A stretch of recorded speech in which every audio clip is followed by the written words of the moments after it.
Hello everybody, and thank you for sharing your time with me. I'm sending this message through various different channels to reach my dear Russian friends and the Russian soldiers serving in Ukraine. I'm speaking to you today because there are things that are going on in the world that are being kept from you, terrible things that you should know about. But before I talk about the harsh realities, let me just tell you about the Russian who became my hero. In 1961, when I was 14 years old, a very good friend of mine invited me to come to Vienna and to watch the World Weightlifting Championships. I was in the audience when Yuri Petrovich Vlasov won the World Championship title, becoming the first human being to lift 200 kilograms over his head. And somehow a friend of mine got me backstage. All of a sudden there I was, a 14-year-old boy, standing in front of the strongest man in the world. I couldn't believe it. He reached out to shake my hand. I still had a boy's hand. He had this powerful man's hand that swallowed mine. But he was kind, and he smiled at me. I will never forget that day. Never. I went home and I put his photo above my bed to inspire me when I started lifting weights. My father told me to take down that picture and to find a German or an Austrian hero. He got really angry, and we argued back and forth. He didn't like Russians because of his experience in the Second World War. You see, he was injured at Leningrad, where the Nazi army that he was part of did vicious harm to the great city and to its brave people. But I did not take the photograph down, no, because it didn't matter to me what flag Yuri Vlasov carried. My connections to Russia didn't stop there, by the way. Oh, it actually deepened when I traveled there with bodybuilding and for my movies and met all my Russian fans. And on one of those trips, I remember, I met Yuri Vlasov once again. It was in Moscow during the filming of Red Heat, which was the first American movie allowed to film in Red Square.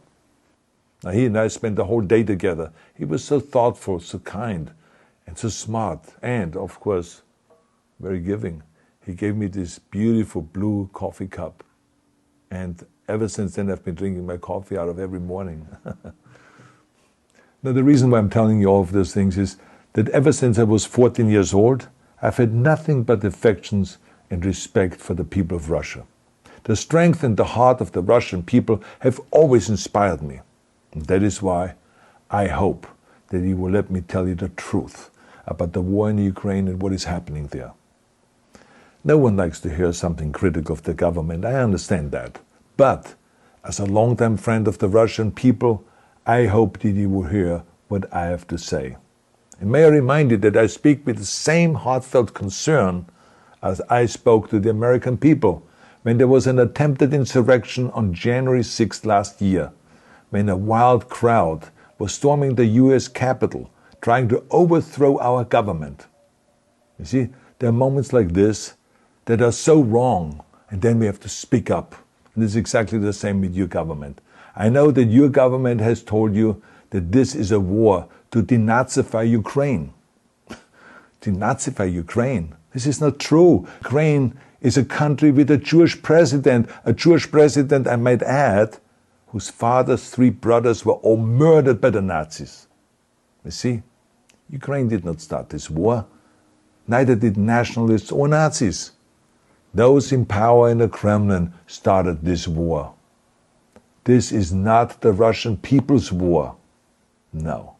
As a matter of fact, let me tell you, what you should know is that 141 nations at the UN voted that Russia was the aggressor and called for it to remove its troops immediately. Only 4 countries in the entire world voted with Russia. That is a fact. See, the world has turned against Russia because of its actions in Ukraine. Whole city blocks have been flattened by Russian artillery and bombs, including a children's hospital and a maternity hospital. 3 million Ukrainian refugees, mainly women, children, and elderly, fled their country, and many more are trying to seek to get out. It is a humanitarian crisis. Because of its brutality, Russia is now isolated from the society of nations. You're also not being told the truth about the consequences of this war on Russia itself. I regret to tell you that thousands of Russian soldiers that have been killed.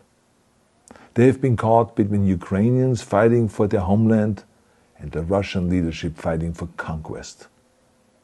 Massive amounts of Russian equipment have been destroyed or abandoned. The destruction that Russian bombs are raining down upon innocent civilians has so outraged the world that the strongest global economic sanctions ever taken have been imposed on your country. Those who don't deserve it on both sides of the war will suffer. The Russian government has lied not only to the citizens, but to its soldiers. Some of the soldiers were told they were going to fight Nazis. Some were told that the Ukrainian people would greet them like heroes, and some were told that they were simply going on exercise. They didn't even know that they were going into war. And some were told that they were there to protect ethnic Russians in Ukraine. None of this is true. The fact is that Russian soldiers have faced fierce resistance from the Ukrainians who want to protect their families and their country. When I see babies being pulled out of ruins, I think that I'm watching a documentary about the horrors of the Second World War, not the news of the day. Now let me tell you, when my father arrived in Leningrad, he was all pumped up on the lies of his government. And when he left Leningrad, he was broken, physically and mentally. He lived the rest of his life in pain. Pain from a broken back, pain from the shrapnel that always reminded him of these terrible years, and pain from the guilt that he felt. To the Russian soldiers listening to this broadcast, you already know much of the truth that I've been speaking. You've seen it with your own eyes. I don't want you to be broken like my father. This is not the war to defend Russia that your grandfathers or your great-grandfathers fought. This is an illegal war. Your lives, your limbs, your futures are being sacrificed for a senseless war condemned by the entire world. Now, to those in power in the Kremlin, let me just ask you, why would you sacrifice those young men for your own ambitions? To the soldiers who are listening to this, remember that 11 million Russians have family connections to Ukraine. So every bullet you shoot a brother or a sister. Every bomb or every shell that falls is falling not on an enemy, but on a school, or a hospital, or a home. I know that the Russian people are not aware of such things are happening. So I urge the Russian people and the Russian soldiers in Ukraine to understand the propaganda and the disinformation that you are being told. I ask you to help me spread the truth. Let your fellow Russians know the human catastrophe that is happening in Ukraine. And to President Putin I say, you started this war. You are leading this war. You can stop this war. Now, let me close with a message to all of the Russians who have been protesting on the streets against the invasion of Ukraine. The world has seen your bravery. We know that you have suffered the consequences of your courage. You have been arrested, you have been jailed, and you have been beaten. You are my new heroes. You have the strength of Yuri Petrovich Vlasov. You have the true heart of Russia. My dear Russian friends, may God bless you all.